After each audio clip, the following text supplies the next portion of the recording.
Hey guys, Moshi Mochi here, and we're back with the Dawnbreak Nightedge, a Take-Two retrospective. So this video is just going to highlight just some key players that were in Dawnbreak Nightedge that are going to be rotating out with the coming of Steel Rebellion in a couple of days. So starting with the neutrals, we got Fountain of Angels. This card was very important for basically any deck that sort of wanted to be aggressive. You could even play it in standard decks because it could always be an insight that was delayed. Just anything that could abuse tokens, just residual followers on board. It let you chip in for extra damage, it let you trade up on things, and all that with the card draw attached. So every craft will definitely miss this card unless you're the very, very defensive removal-based craft. So for the 2-drops, the Tartman, the Valkyrie of Order, and the Vanguard, mainly these were just fill-in 2-drops that you just pick to curve out better if you didn't get enough of your craft-specific 2-drops. They all did certain things well and not so well, but they were all basically above-average filler cards. The Tartman could bounce stuff, the Valkyrie of Order was flexible, you could play it as a 5 or an 8 if you had the play points and also the flexibility to curve it out, and the Paradise was always a Lyrial with some potential upside of banishing some premium options. The Valkyrie of Chaos, another thing that's just a filler role player. The 3-2 stat line has gotten better over time, 3-3s, more of them in the format, and they were more accessible to draft. So this is definitely another filler pick that people will miss, especially with some crafts not having as many 3-drops to take in their lower rarity picks. The Moon and Sun, this fell off over time. A quote that I'm going to steal from myself is, if the best card you're picking in Take-Two is Moon and Sun, your draft probably isn't that good. So that's not exactly true, but over time, Moon and Sun has gotten more fair over time. Just crafts getting better options, choose cards, fanfares, last words, just a bunch of value good stuff that just lets you outclass Moon and Sun. Because Moon and Sun, you were really just playing 3 play point carrots or 7 play point dragons, stat line wise, unless you went for the Tsukuyomi, which was risky in its own right because it was vulnerable to pings and just easier to remove because of the lower defense total. So just crafts having better decks over time just outclassed Moon and Sun just because you couldn't really grind people out with just infinite value playing out Moons and Suns over and over again because you just fall behind on tempo because the cards you were playing weren't too strong and people could always keep up with the value game anyway with just better cards in their drafts. So the Oceanus, this was a very strong linchpin for just a solid neutral card that you could just pick and you get some very solid choose options. Just the heal, you could heal itself, make it itself a budget Rakam or Altea. You could always get the removal, make it a Dread Dragon for 7, or you could always save the removal in hand for later. And both of those options were very, very premium. Just the fact that you just throw it away on turn 4 and just have those options there in hand, or just play them late game and have the heal / removal was very good for every craft that needed just a good stand-in 4-drop. The Divine Retribution, this one's actually a very important rotation. We've always had these execution Dance of Death effects in neutral, and right now we're going to switch over to Slash of 1. But Divine Retribution did something very important, which was to destroy ambush followers. For now, and for maybe the next expansion or two, we're not going to have very good ways to deal with ambush followers. You have to rely on some random craft-specific stuff, something like a Predatory Might in Forest Craft, and those aren't always consistent or easy to get. So this means stuff like Death's Mistress and Owlbears, they can run amok, like your Gilneases. They can just hide under ambush, and you don't have to be afraid of them being removed as much as before. This was also very strong in just aggro decks in general. You didn't really have much opportunity cost of just drafting it, because you could always use it on 8, and then it would get you 3 points of chip damage at the end of the game. So it was very strong in an aggressive sense. It helped deal with problematic and potential ambush followers, and this is definitely one of the stronger 5-drop removals we've had in a while. But I guess we'll switch over to Slash of 1, and it should end up being relatively the same, draft-wise. So the Sutin, this thing got a lot worse with the rotation of Canyon. Nowadays, there aren't too many targets for it, so it was mainly just a 6 play point filler drop with some bonus Amulet Banish attached. It got worse over time just because with stuff like Canyon gone, you just banish a bunch of low-cost amulets, and a lot of them just fanfared on board or just gave immediate effects. So the Sutin, just banishing those would give you basically a 3-drop, and then you'd go very anti-tempo, and there's no way to play around it because you can't control the fanfare, and this is one of your big drops that you have to drop on board. So the Marduk, I'm sure no one's very sad about this one rotating. Just your 7 play point 7/7 with a bunch of downside. Even the most removal based of drafts basically don't want it just because they want to play followers as well after they remove everything. They still want to just reverse snowball the board or just establish again. And especially follower based crafts, they're just going to drop this and then the opponent can just ward it up or stop removing it, and then only if you're really snowballed and you're already winning in the game is it any decent. So this thing rotted a lot of picks, made you pick the other side basically all the time, and I'm sure no one's very sad to see this one go. Alright, on to the Forest Craft cards. So the Servant of Spellgrowth and the Pala, these were just filler fighter stat followers in your rare and your common picks. They weren't too special. They were conditional to get off their beneficial effects, and nowadays we have stuff like the unkilling stuff and just general good stuff fighter cards that just outperform these cards. The Falconer, it was a fairly decent aggro card. It's like an 8 out of 10 aggro card, but the problem is it's like a 6 out of 10 value card. And the Golden Legendary picks for Forest is one of its only slots where it can get a lot of its just value cards. And you never want to go just pure aggro for Forest in case that plan never doesn't pan out very well. So this card, while it is strong in the aggro sense, there are definitely a bunch of value cards that can outperform it that are still in the pool. The Flower of the Fairies and Grasshopper Conductor, these were just your standard card draw options in Forest. You have stuff like the Ward of Unkilling and the Whispering Wood to sort of sub in. The Grasshopper had the benefit of just being a follower alongside the draw, but it never really drew a lot of big stuff. It was mainly just 1, 2, and maybe if you're lucky, 3 drops. It still had the problem with its low defense.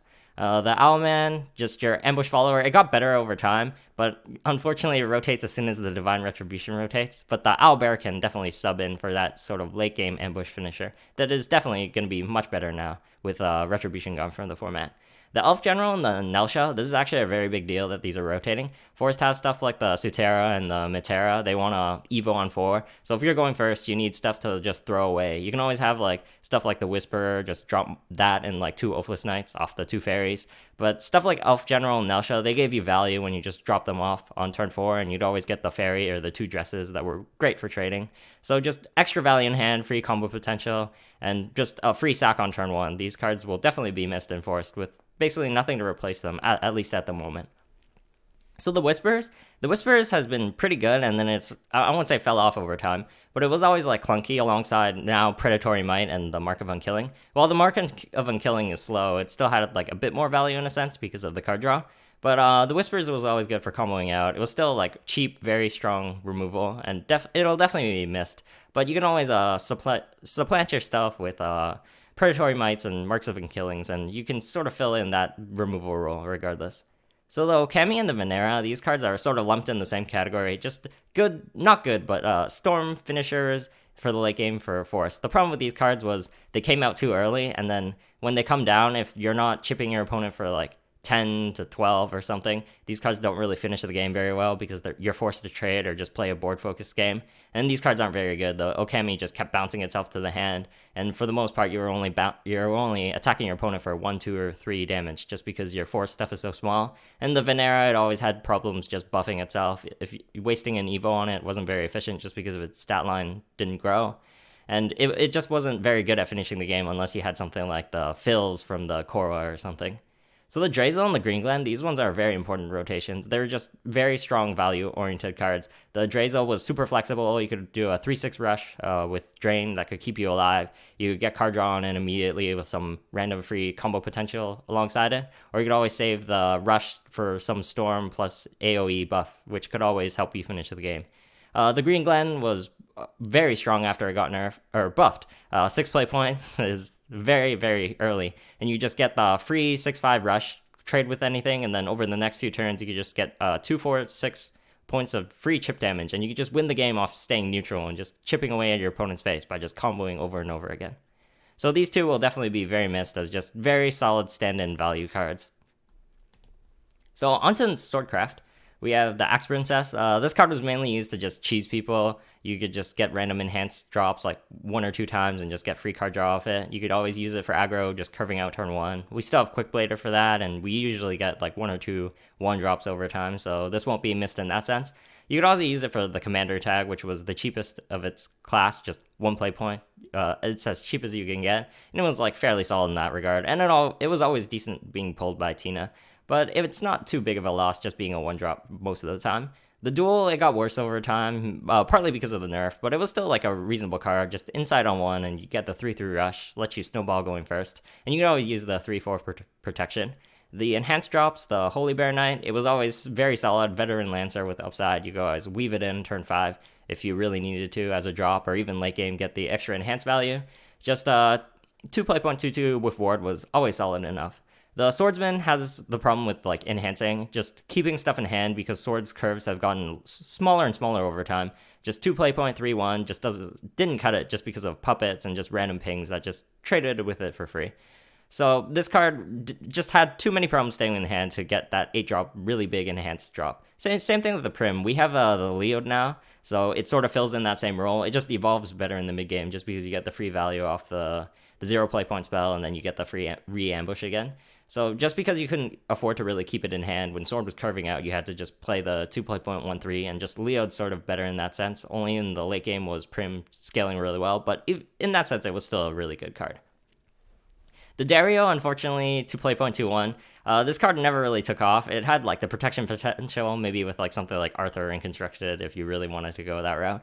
But its stat line was just too vulnerable in Take 2. Just 2 play point 2/1. Same problem with the Savage Swordsman. It just got pinged off too easily. Anything just traded into it, and then you got the immunity / redirect just taken away from you. And it had an opportunity cost just drafting it, just being a 2 play point 2/1. You could lose to 1 drops, lose to random pings. And it just wasn't worth it for Sword just because you could just pick better or just standard 2 drops.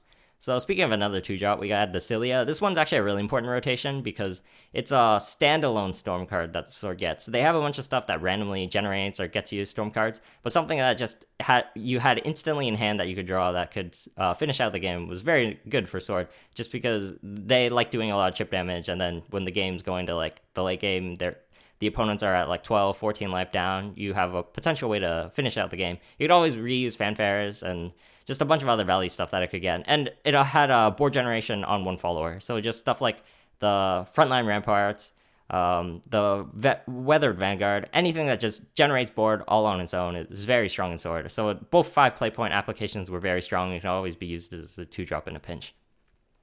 So the Master Samurai, this thing got better over time after like Axe Defender rotated it just as a standalone 6-drop. Again, it had a similar problem as like other just enhanced cards in Sword, just because their curves want to be so low and you want to like continuously snowball or push board, that it couldn't always be the 6-drop you wanted. And there were always like 3-drops that outclassed it in terms of wanting to pick it, like, you know, the Vanguard, the War Dog, the variety of 3 play point 2/3s and 3/3, stuff like that just really hampered itself in terms of stealing parts of its curve from Master Samurai. So you could never really pick it up too much, but it was always like a decent enough 6-drop that you could pick with some potential win con aside, because you could always like put ward on it, or not put a ward on it. You hide it behind a ward, you could always buff it, or you could always just put it standalone as a 4/5 double attacker, and it was like decent enough. The Nanja, we still have like a bunch of 3 play point 2/3s wards in the format. They're all relatively solid in their own right, all with variety of sell upside. It was fairly strong just because you could put it beside a Tycoon or beside like an Axe Princess, something random, and it could reward stuff, and it punished your opponent for evoing without like a ping or a removal, because it would just soak up that evo or deny it.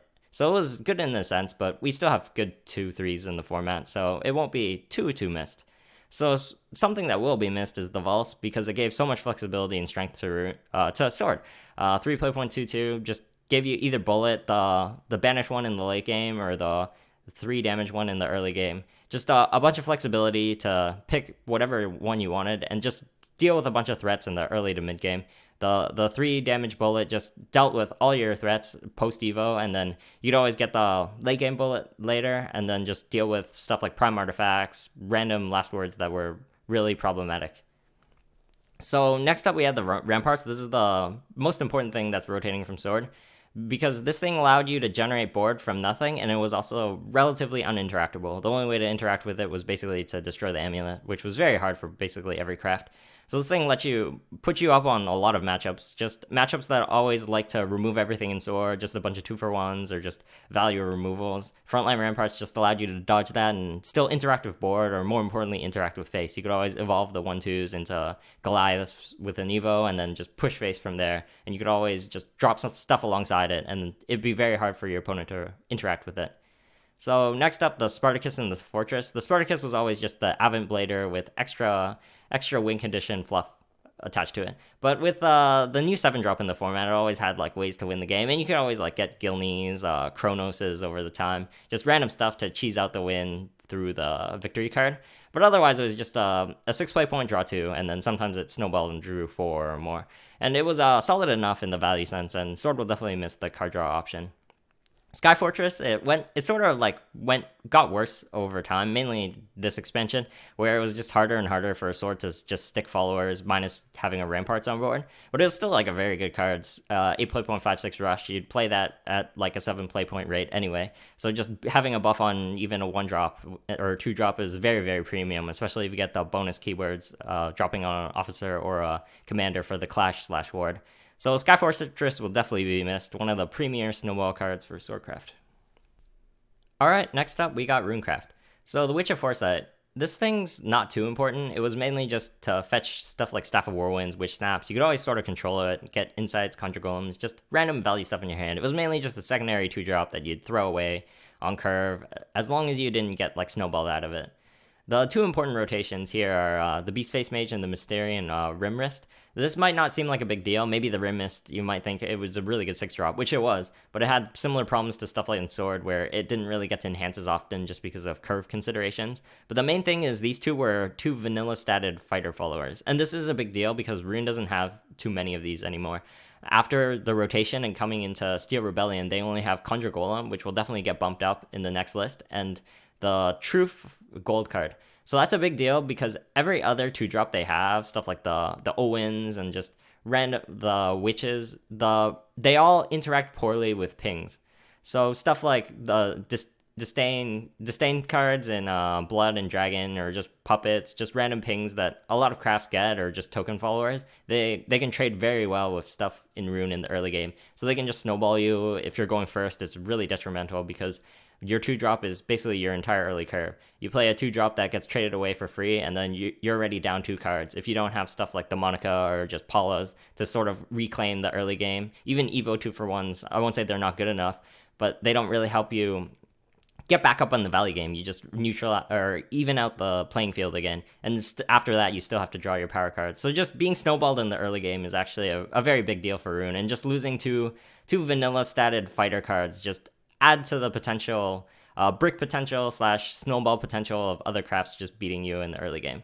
So the Lusa, this card's not too important now unless we have more draft changes or the draft changes get reverted, just because Rune has a lot of 2-for-1 Evo cards that can sort of do the same thing. We got the Greyas and just the 3/3 that drew you the ping, and just Monica, just a bunch of good stuff in the golden legendary pool that really mimicked basically the same effect, minus like the random earth rate fluff of generating the mammoth and then giving it ward or something.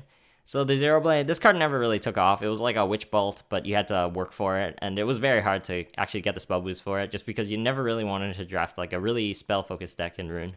So the Moonshade Mage, similar thing.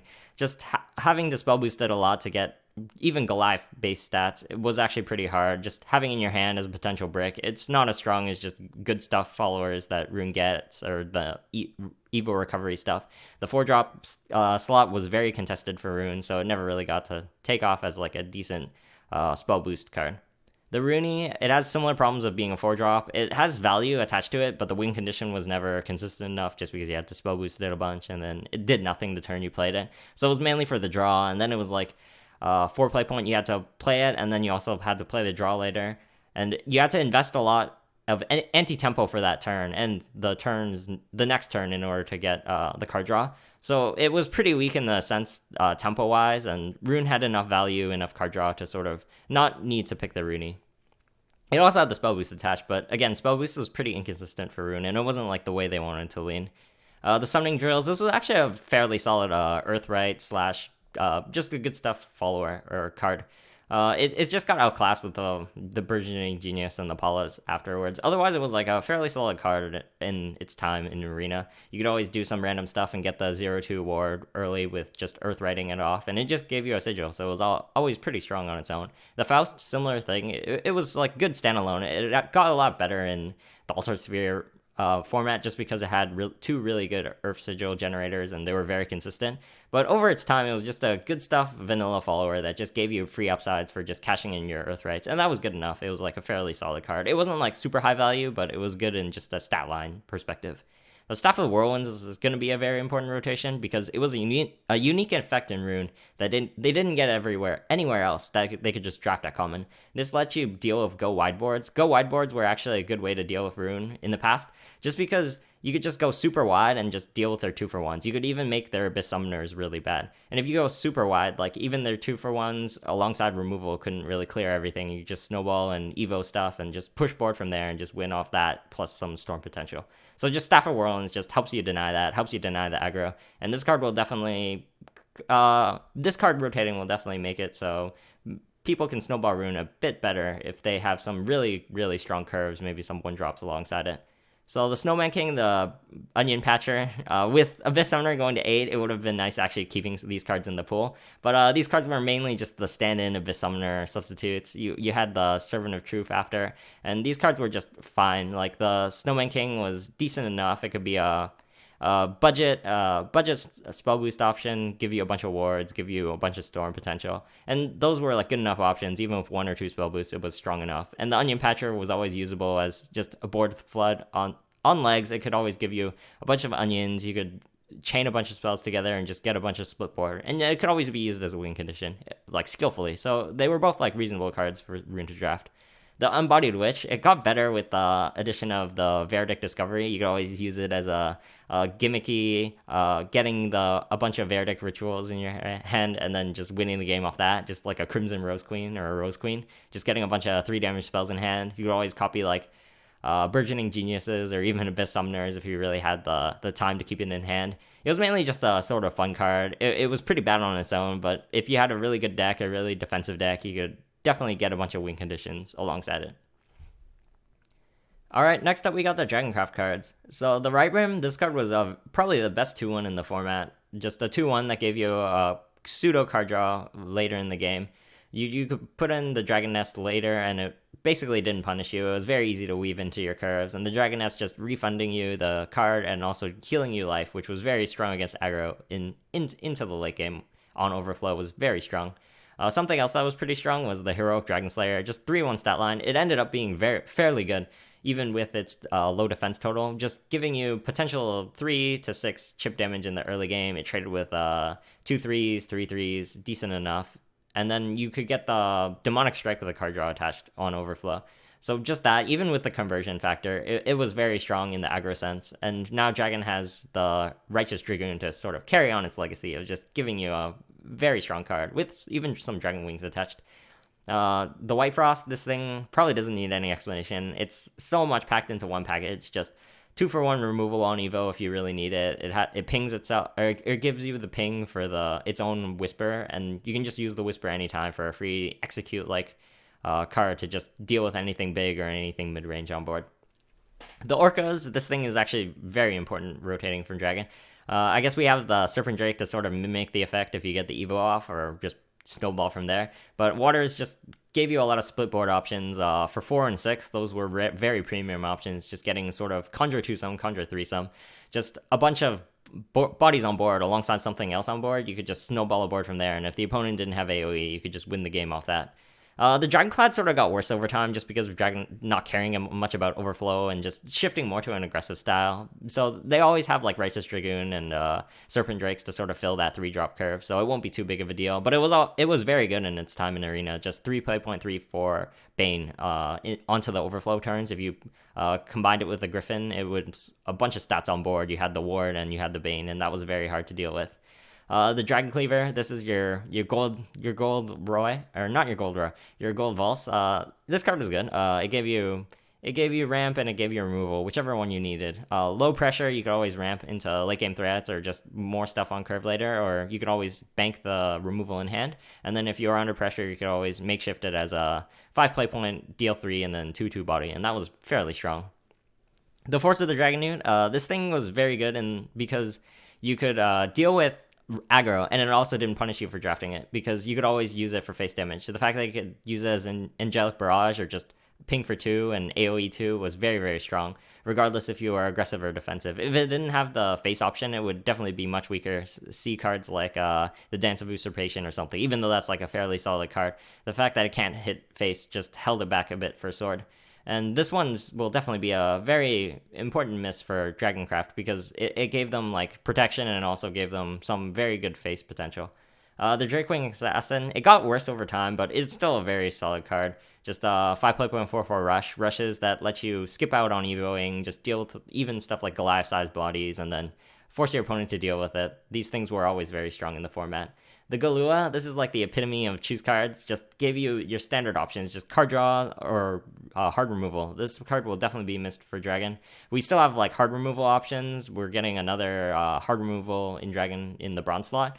But I guess we have to default back to maybe the Violet Drake or something for a very premium card draw on Dragon, which might be the case, but it will definitely be missed just because it was so premium. You could always use it on 7 for card draw, you could use it on 9 for removal, or you could always bank either Breath in hand for flexibility later in the game. The Coda, this one was always very clunky to bring out. Mainly, you just played it and hoped your opponent couldn't clear the board and then snowball from there. And it was decent in that sense, but it was too vulnerable to removal. AoE as well, just because of its 2 defense. Sometimes you could evo it and have like a 7/4, and some crafts couldn't deal with it at the time. Like Portalcraft actually had a problem dealing with an evo Coda at a time, but it was still too risky to play, and it still was too risky to draft for most of its life cycle in Dragoncraft. It was mainly like a filler pick that you begrudgingly picked if you had to. The Dragonplate Warrior, it had some cool things you could do with it, mainly just chaining a bunch of like amulets or spells and just pinging your opponent to death. It was never really too good just because of inconsistency of having a bunch of spells in your deck. You had like a bunch of other value pings cards, value fanfare cards that basically outperformed it most of the time. But it was pretty solid as just a 7 play point, or 7/7 ward body, and it was fairly big enough as just a late game drop. The Jerva, this card has been great throughout its entire life in Arena. Just 10 defense is good enough to dodge storms, even 2 turns worth of storms, and just having just free pings for the rest of the game. You can ping off your opponent's entire board, and eventually these pings will go face, and you'll just win the game off Jerva, just controlling the board down and eventually hitting your opponent's face. The Lindworm, this was always cool for some fun Dragoncraft drafts / decks, but it never really was very consistent because even with stuff like generated Dragon Nests or Handspurs, you can never really fulfill the condition very well, and most of the time it was just a 10 play point 10/10 that you had to draft if you wanted to like dodge something like a Marduk or something like a Tilting Windmills or something really janky in the draft that you'd rather just pick a 10 play point 10/10 do nothing. Alright, next up we got Havencraft. So Havencraft's probably the worst affected of the rotation of Dawnbreak Nightedge because they lose a lot of their Lion package. The Holy Lion Crystal, this was a draftable card in your deck, so you could just draft 2, 3, or 4 of these, and you could just play them out as Conjure Golems and eventually reach the silver ones. And once you reach the silver ones, they were very easy to cycle just because they weren't anti-tempo 5 play point 4/4. As long as you were staying neutral on board, you could just play a bunch of them out and eventually reach the storm ones and win the game off that. The Temple of the Holy Lion, this was the worst early game one, but the best late game one. It was just draftable because we had a lot of Holy Lion crystals in the pool, and you just eventually reach the critical mass, and when you reach the late game, you could cycle 2 at turn 9, and turn 10 you could cycle 2 and always play the third one, and finish your opponent off with the storm ones once you had enough chip damage. The Peace Weaver was the best standalone one, 3 play point 3/2, generate the Conjure Golem, and then you could always play it out whenever. And again, it added to the density of Holy Lion Crystal generators, and you could eventually just draft a high density Holy Lion Crystal deck and just win a game off the infinite value and just curving out naturally.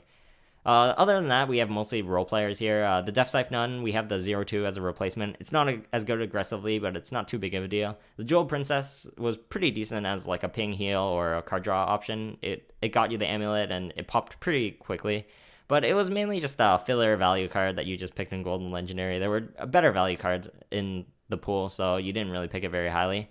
The Moray is actually a very important rotation.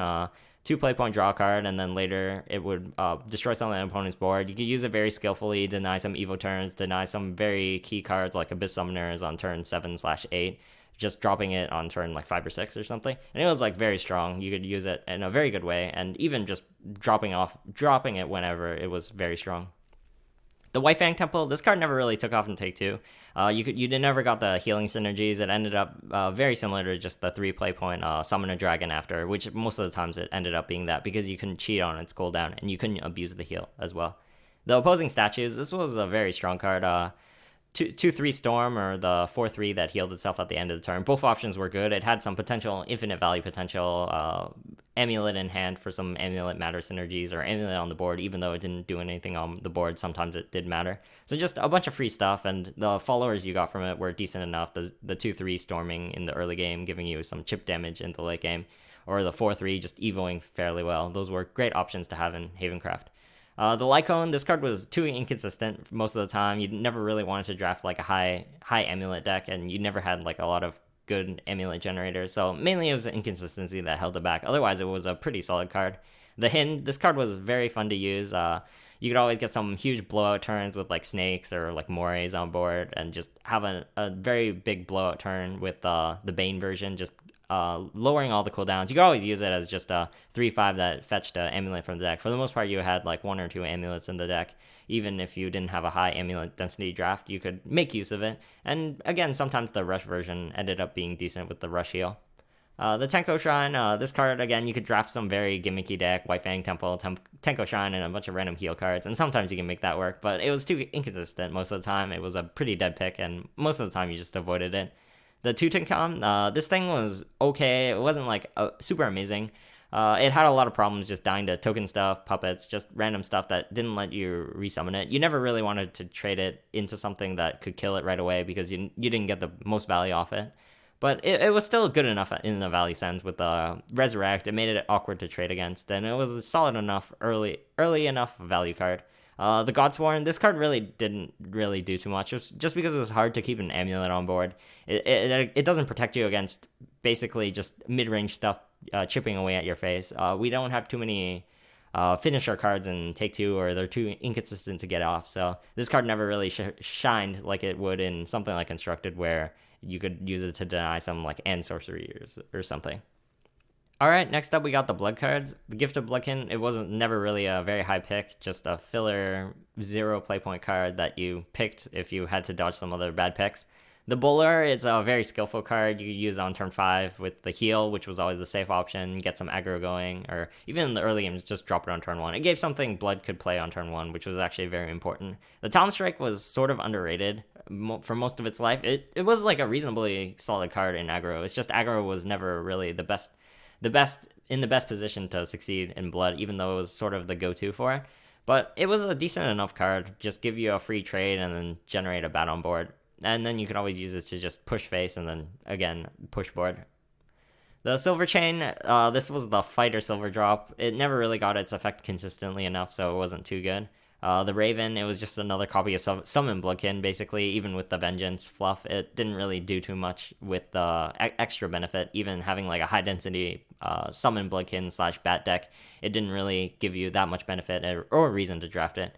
The Summon Bloodkin, this was a very nice filler card. It lets you just snowball boards, just playing 1-drop, Summon Bloodkin, Nightmare Devil, and then you could play the 4-drop or the Succubus, and then you could just have a really massive board, and it'd be very hard to just win the game from there. So this card will definitely be missed without like a substitute. We have Machina stuff, just random stuff that helps Blood with board flood, so that'll sort of help Blood in that sense. The Nightmare Devil, this card, again, we have similar stuff coming in, but this card was definitely one of the stronger versions. It was like a different version of the Bone Chimera, and it was very strong just because, barring Banish, it was very easy to keep stuff on board. The Waltz, this card never really was important in the Vengeance sense because a lot of the Vengeance stuff wasn't good, but just having a 6 play point rush or just having the Blood Moon in hand, sometimes it did end up helping. And again, it was just vanilla on board, and it gave you a bit of value if you could get the free Evo from it. The Delirious is actually going to be a pretty big rotation because it was one of the few value cards that Blood had on Evo. You could Evo it. It chained very well with just bats on board or just residual stuff on board because it could trade super well. And even on in hand 7, it got a freebie where it could ping in extra time. And sometimes the self-pings helped with like random stuff. The Old Bloodkin, this card was just a combo card with a bunch of bat stuff. It was never consistent enough. It was a pretty bad pick just because of its trades. The Vania, it had inconsistency issues, but it still like gave you a free ping, free like damage potential. It could always turn to an Implancer, defensive bodies, and give you like free board.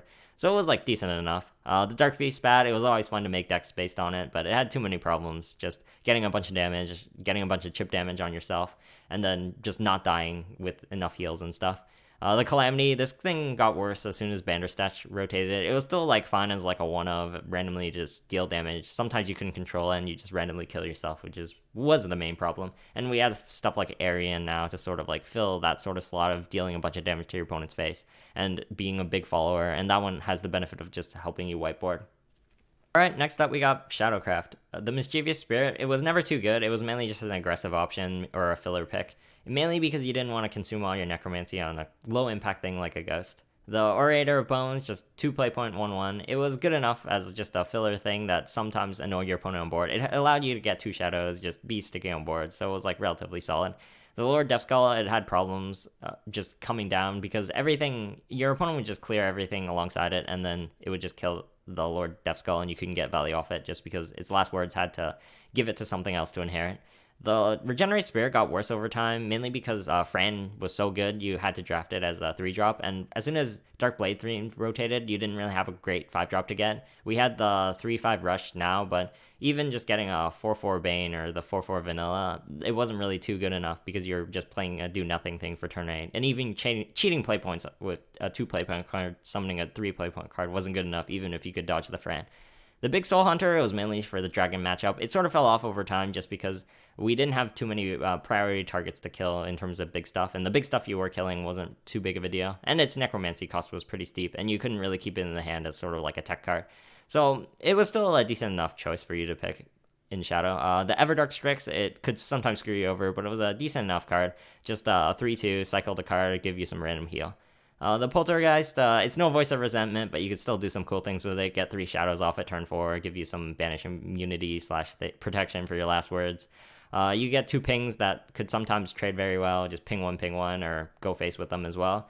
The Mighty Arm Skeleton, this card had a lot of problems coming down for its enhance, but when it did come down, it was very, very strong. Just 3 ping anywhere, or even the last words. Summon a bunch of skeletons with a ward body attached. The Death, it sort of has better options now, the 3-5 with Rush or the 4-4 that summons a Ghost. Both those are very good 5-drops anyway. We still have Cerberus on 5. Just a bunch of good 5-drops this one will definitely be missed just because it's a decent one. It gave you a Shadow, just a free B-Bane. But we have, again, stuff coming in Steel Rebellion as well that'll just take over it in the 5-drop slot, especially the 2-5 Rush that'll definitely be very strong. The Ceridwen, this card was sort of a filler Evo card. It had a decent application just because it could trade very well. Because you just Evo it, get the play point recovery, and then sack something from hand to get the free ping with the instant potion. And sometimes the Eternity Potion could resurrect something really big, but for the most part it was just mainly a 2-for-1 that converted something into hand into a ping. And it was very good as a control tool. The Fickle, it had problems having the Necromancy go off, but it was a decent enough card with the double Evo trade if it could go off. If you didn't have too much Necromancy going for you, it did trade very well. And it was like a solid enough body on its own. The Hinterland was a very big surprise for me. Even without the PTP effect, it was very strong, just generating a bunch of skeletons. You could play it later in the game, just 6-5, summon a bunch of skeletons, and then for the next few turns, you could just weave in skeletons on curve, give you a bunch of shadows, give you a bunch of board presence, and it was like solid enough even as that. The Arcus, this thing made Nicola shine, and it'll be very sad when it goes. Maybe not. I'm actually sort of sick of that combo, even though it's pretty inconsistent. But it was a very solid card. It could convert stuff like the 3-drop neutrals into ghosts as well, and just Frans, just your general good stuff that you would see in an Arcus deck, that it could still do it in Take 2, just because it can convert Shadowcraft cards and neutral cards. And yeah, it was good enough. Just 7 play point 6/6, get a bunch of stuff. You could just chip your opponent to death from like 10 life or something. Alright, last up we got Portalcraft. So Portalcraft's probably another loser of this patch. Know of History and Miriam, those were 2 things to shuffle primes into the deck. We have new orders, but it's in the Golden Legendary pick, and other stuff in Bronze and Silver aren't too good in the draft perspective. So Noah, it was famous for winning games on turn 4. You just Evo it, curve out naturally, and just play the prime. You just win if the opponent didn't have an answer for it. Miriam was great just because it shuffled 2 good artifacts into your deck, or even better, it could bring an artifact to your hand. If you played like a 2-drop or 3-drop before that shuffled the artifacts into your deck, you just win off the value game of just getting a really small artifact, Ancients, Mystics, and just winning the value game off playing a bunch of high tempo stuff in the early game. Rocket Knuckles, it was actually a really good card, but Portal just had so much removal that I didn't really need it. But it was still a good stand-in, just 2 play point, do 3 damage. Sometimes it screwed you over, or sometimes you can make it work with getting the extra double damage from discarding an artifact. But it was a solid card, as always. Just same thing with all 2 play point, 3 damage removal. Junk's going to be a very big rotation. The 1-2 that gave you super safe early to mid games, and even late game it was like usable enough just because it gave you the ping instantly and it gives you the ping later. So that will definitely be a very big loss. The Delve of Gaps was just sort of like a role player choose card. It basically just gave you the Dark Blade. Sometimes you could put it on puppets, make it a 3-1. You could do some cool stuff with silencing your opponent's stuff. And sometimes the ward could save you in a pinch. The Cruel Puppet Master is also sort of important because it's a very good clash Evo. You can Evo it and then clash in, and sometimes you force your opponent to waste removal on it, or sometimes you got the double puppet from it. The Crystal Cannon, this card's a very good rotation for Photocraft because it was basically a dead pick. You mainly just got primes off it and like mystic artifacts or like something random, but mainly it didn't work out and you just have like a dead card in your draft. The Dark was actually got better over time, just less ways to fetch artifacts from the deck. It fetched your primes, fetched your radiance, and it suited enough for just a hard removal. 5 damage was enough to kill a lot of things, and sometimes it killed like 2 drops and you could just have a 5-1 on board and it would force your opponent to use removal on it or Evo. Heartless Battle, this card was a very good value card. Just gave you the Victoria or gave you the Lord defensively, and you just generated the puppet. And even on 7, you could use it for enhance, just make them more beefier, give them Bane, so it was more annoying for your opponent to clear. The Zwei, we have its inheritor, the 4-drop that generates the Zwei, so it won't really leave the format, but this card was and is amazing. Just deal with 4 threats as long as you save an Evo. You could bait your opponent into stuff, combos very well with puppets but to make the Victoria trade better. And yeah, this card is great, and it will continue to be great. That Witcher races, you could always do some fun stuff with like mechanization or some random 0 play point shuffles into the deck, but it was too inconsistent, and you always had to drop it on 7 or 8, and then you could never get a shuffle off it. And then it could still miss because you could hit low value amulets or you could hit the wrong thing. So it had a lot of problems for it, but it was a sort of fun card to pick, but it wasn't very strong. The Rhino, this card had some new orders, meme synergy. You get some 30/7 rhinos and just win games off that. But yeah, it was okay. You still could get like 2 to 4 attack on it with like decent enough shuffles, and then it also supplanted itself because it shuffled 3 rhinos into the deck. As long as it could trade the turn it came out, it was a good enough card, and then you could always have some decent rhinos into your deck later in the game. The Orcus, it sort of fell off when Puppet Room rotated, but it was still good at value engine. Draco Marionette's sort of going to fill this similar role where it just does a bunch of chip damage for free, and it's a bigger body anyway, so it won't be missed in that sense, but it always had that awesome combo potential, mainly when Puppet Room was in the format, that it could just kill your opponent off, just summoning both the marionettes and just winning the game off a bunch of Storm. Alright, I guess that mainly covers it.